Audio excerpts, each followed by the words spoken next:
Bismillahirrahmanirrahim. Assalamualaikum warahmatullahi wabarakatuh. Kami dari kelompok 9 akan menjelaskan materi Akidah Akhlak kelas 11 semester ganjil dengan anggota kelompok saya sendiri, Agustina Fatimah As-Sa'adah, dan dua teman saya. Yang pertama yaitu Afifatul Aimah, yang kedua yaitu Amin Nurjanah. Silakan menyimak materi dari kami. Bismillahirrahmanirrahim. Langsung saja, saya di sini akan menjelaskan materi Akidah Akhlak kelas 11 semester 1. Yang bab pertama yaitu memahami ilmu kalam. Pengertian ilmu kalam, secara etimologi kata kalam berarti pembicaraan. Jadi ilmu kalam adalah ilmu yang membicarakan bagaimana menetapkan kepercayaan keagamaan atau agama Islam itu sendiri dengan bukti-bukti yang yakin. Sedangkan secara terminologi, ilmu kalam adalah suatu ilmu yang membahas berbagai masalah ketahuan dengan menggunakan argumentasi, logika, dan filsafat. Dengan demikian, ilmu kalam adalah ilmu yang membahas berbagai masalah ketuhanan dengan menggunakan dasar-dasar nakliyah maupun argumentasi rasional atau ngakliyah.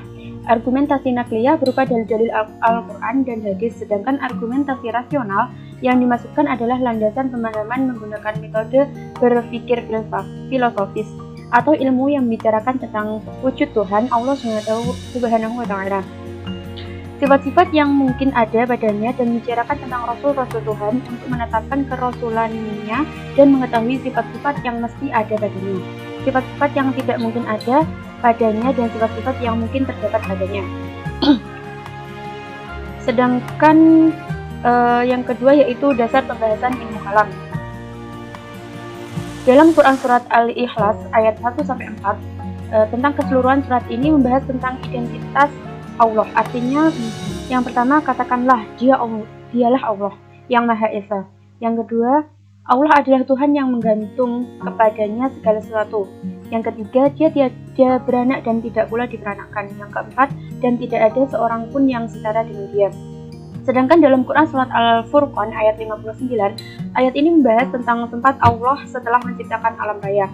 Artinya, yang menciptakan langit dan bumi dan apa yang ada antara keduanya dalam 6 masa. Kemudian dia bersemayam di atas arsy. Dialah yang Maha Pemurah, maka tanyakanlah tentang Allah kepada yang lebih mengetahui, yaitu Muhammad, tentang dia. Selanjutnya mengenai ruang lingkup pembahasan ilmu kalam. Yang pertama yaitu pembahasan ilmu kalam. Aspek pokok dalam ilmu kalam adalah keyakinan akan eksistensi Allah yang maha sempurna, maha kuasa, maha perkasa, dan memiliki sifat-sifat kesempurnaan lainnya. Karena itu pula, ruang lingkup pembahasan dalam ilmu kalam yang pokok adalah yang pertama, hal-hal yang berhubungan dengan Allah Subhanahu wa Ta'ala atau yang sering disebut dengan istilah mabda. Dalam bagian ini termasuk pula bagian takdir. Yang kedua, hal yang berhubungan dengan utusan Allah sebagai perantara antara manusia dan Allah, atau disebut pula wasilah, meliputi malaikat, nabi atau rasul, dan kitab-kitab suci. Yang ketiga, hal-hal yang berhubungan dengan hari yang akan datang atau disebut juga ma'ad, meliputi surga, neraka, dan sebagainya. Sedangkan aspek-aspek ilmu kalam, bagian-bagian kalam sebagai ilmu dibagi dari beberapa aspek, yaitu keesaan zat, keesaan sifat, keesaan perbuatan, dan keesaan dalam beribadah kepadanya. Yang ketiga, masalah-masalah yang bertentangan dengan kalam. Secara garis besar, masalah-masalah yang bertentangan dengan kalam adalah kekafiran, kemusyrikan, kemurtadan, dan kemunafikan. Yang selanjutnya yaitu fungsi ilmu kalam. Fungsi ilmu kalam itu ada 4. Yang pertama, untuk memperkuat, membela, dan menjelaskan akidah Islam. Dengan adanya ilmu kalam bisa menjelaskan, memperkuat, dan membelanya dari berbagai penyimpangan yang tidak sesuai dengan ajaran Islam. Yang kedua, untuk menolak akidah yang sesat dengan berusaha menghindari tantangan-tantangan dengan cara memberikan penjelasan duduk perkaranya timbul pertentangan itu. Selanjutnya, membuat suatu garis kritik sehat berdasarkan logika. Dengan ilmu kalam bisa memulihkan kembali ke jalan yang murni, pembaharuan dan perbaikan terhadap ajaran-ajaran yang sesat. Yang ketiga yaitu sebagai ilmu yang mengajak orang yang baru untuk mengenal rasio sebagai upaya mengenal Tuhan secara rasional. Sedangkan yang keempat yaitu ilmu kalam berfungsi sebagai ilmu yang dapat mengokohkan dan menyelamatkan keimanan pada diri seorang dari ketersesatan. Karena dasarnya argumen ilmu kalam adalah rasio yang didukung dengan Al-Quran dan hadis.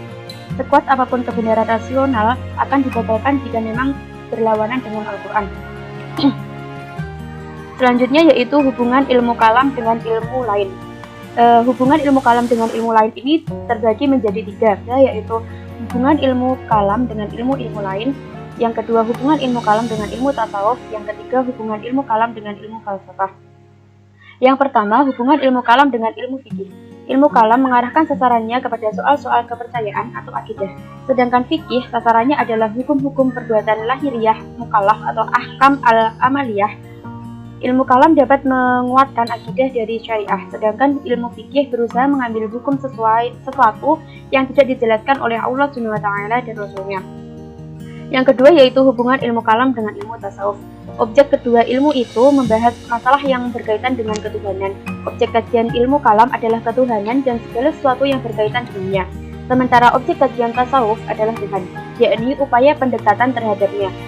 Yang ketiga yaitu hubungan ilmu kalam dengan ilmu falsafah. Ilmu kalam dan filsafat Islam memiliki hubungan karena pada dasarnya ilmu kalam adalah ilmu ketuhanan dan keagamaan, sedangkan filsafat Islam adalah pembuktian intelektual melalui pengamatan dari kajian langsung.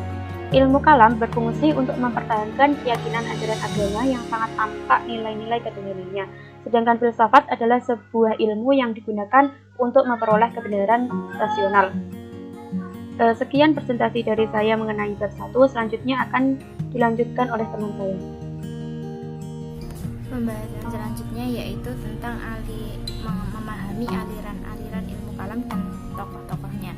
Nah, di sini ada 7 aliran yaitu Khawarij, Syiah, Murji'ah, Qadariyah, Jabariyah, Mu'tazilah dan Ahlussunnah wal Jamaah. Langsung saja untuk aliran yang pertama yaitu aliran Khawarij.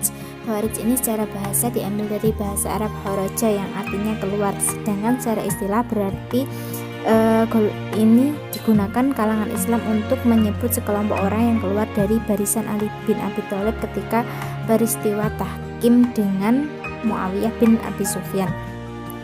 Adapun doktrin ajarannya yaitu setiap umat Muhammad yang terus-menerus melakukan dosa besar dan mati sebelum taubat dihukumi kafir. Kemudian boleh tidak mematuhi aturan kepala negara jika kepala negara khianat dan zalim. Kemudian mewajibkan semua manusia untuk berpegang pada keimanan.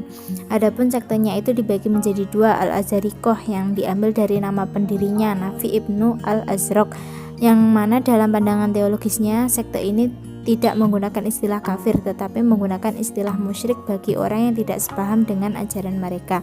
Kemudian sekte Al-Ibadiyah diambil dari nama pendirinya yakni Abdullah ibnu Ibad. Di antara pahamnya yang moderat yaitu orang Islam yang tidak sepaham dengan mereka disebut dengan kafir. Kemudian aliran yang kedua yaitu Murji'ah yang secara bahasa berarti menangguhkan atau menunda, yang mana maksudnya yaitu menangguhkan hukum atas apa yang terjadi pada Ali bin Abi Thalib dan Muawiyah bin Abi Sufyan kepada Allah Subhanahu wa taala. Kalau secara istilah berarti golongan yang menunda penyelesaian persoalan konflik antara Ali bin Abi Thalib, Muawiyah dan Khawarij ke hari perhitungan di akhirat nanti. Adapun doktrin ajarannya yaitu menyerahkan hukuman kepada Allah, menyerahkan keputusan kepada Allah, meletakkan pentingnya iman dari amal dan memberi pengharapan kepada muslim berdosa besar untuk memperoleh maghfirah dari Allah. Yang ketiga yaitu Syiah yang secara bahasa berarti pembela, sedangkan secara istilah yaitu golongan yang membela atau mendukung golongan Ali bin Abi Thalib dalam memutuskan tahkim. Adapun tokohnya yaitu Abu Dzar Al-Ghifari. Sedangkan doktrin ajarannya yaitu At-Tauhid mengenai keesaan Allah, Al-Adl keadilan Allah, dan An-Nubuwah tentang kenabian dan mukjizat kekal Nabi Muhammad. Kemudian sektenya itu sebenarnya dibagi menjadi 22 sekte, yang mana hanya menyisakan 3 sekte, yakni sekte 12 imam, sekte Ismailiyah, dan sekte Zaidiyah. Kemudian yang keempat yaitu aliran Jabariyah. Secara bahasa berarti memaksa dan mengharuskan melakukan sesuatu. Sedangkan secara istilah yaitu golongan yang memiliki paham bahwa segala perbuatan manusia telah ditentukan oleh Allah Subhanahu wa taala, ditentukan oleh qada dan qadar, di mana manusia tidak memiliki kuasa dalam berbuat. Adapun tokohnya yaitu Jaham bin Sofwan, Al-Ja'ad bin Dirham, Husain bin Muhammad An-Najjar, dan Dirar Al-Amr. Kemudian untuk sektenya dibagi menjadi dua, ekstrim dan moderat. Kalau ekstrim itu merujuk pada nama tokoh utamanya Jaham bin Sofwan, yang mana berpendapat bahwa manusia itu benar-benar lemah dan tidak memiliki peran dalam qadha dan qadar. Kalau moderat itu berpendapat bahwa manusia bisa mengambil peran dalam mewujudkan perbuatan yang memang juga ditetapkan oleh Allah Subhanahu wa taala. Kemudian aliran ilmu kalam selanjutnya yaitu Qadariyah. Secara bahasa berarti kemampuan dan kekuatan, sedangkan secara istilah berarti golongan yang menyatakan bahwa manusia memiliki kuasa atau memiliki kebebasan menciptakan segala perbuatannya sendiri. Aliran ini pertama kali dimunculkan oleh Ma'bad al-Jauhani, yang mana dasar ajarannya yaitu Quran Surat Ar-Ra'd ayat 11. Kemudian doktrin ajarannya diantaranya yaitu Muslim dosa besar adalah fasik, pencipta perbuatan adalah manusia, Allah Subhanahu wa taala tidak bersifat karena esa, dan akal mengetahui baik buruk meskipun tanpa wahyu. Kemudian aliran selanjutnya yaitu Mu'tazilah. Secara bahasa berarti memisahkan diri. Istilah itu digunakan untuk Wasil bin Atha yang memisahkan diri dari gurunya Hasan al-Basri karena berbeda pendapat. Nah, aliran ini cenderung menggunakan rasio karena banyak terpengaruh oleh filsafat barat. Adapun doktrin ajarannya yaitu At-Tauhid, Al-Adl, Al-Wa'du wal-Wa'id, Al-Manzilah baina manzilatain, dan Amar Ma'ruf Nahi Mungkar. Kemudian yang terakhir yaitu aliran Ahlus Sunnah wal Jamaah, yang mana aliran ini juga dibagi menjadi dua lagi, Asy'ariyah dan Maturidiyah. Untuk Asy'ariyah ini sebuah paham yang dinisbatkan kepada Abu Hasan al-Asy'ari, yang mana dulunya beraliran Mu'tazilah dan berpindah menjadi aliran Sunni. Adapun tokohnya yaitu Abu Hasan al-Asy'ari, Imam Ghazali, Imam Fathur Razi, dan Abu Ishaq al-Isfirayini. Doktrin ajaran Asy'ariyah yaitu Tuhan memiliki sifat, Al-Quran adalah khotim, Tuhan dapat dilihat di akhirat nanti, perbuatan manusia diciptakan oleh Tuhan, Tuhan maha kuasa atas segala sesuatu, dan mukmin yang berbuat dosa besar dan tidak sempat bertaubat tetaplah mukmin. Kemudian yang Maturidiyah ini dinisbatkan kepada tokohnya yaitu Al-Maturidi, yang mana pemikiran kalam ini berpegang pada keputusan akal pikiran dalam hal-hal yang tidak bertentangan dengan syara.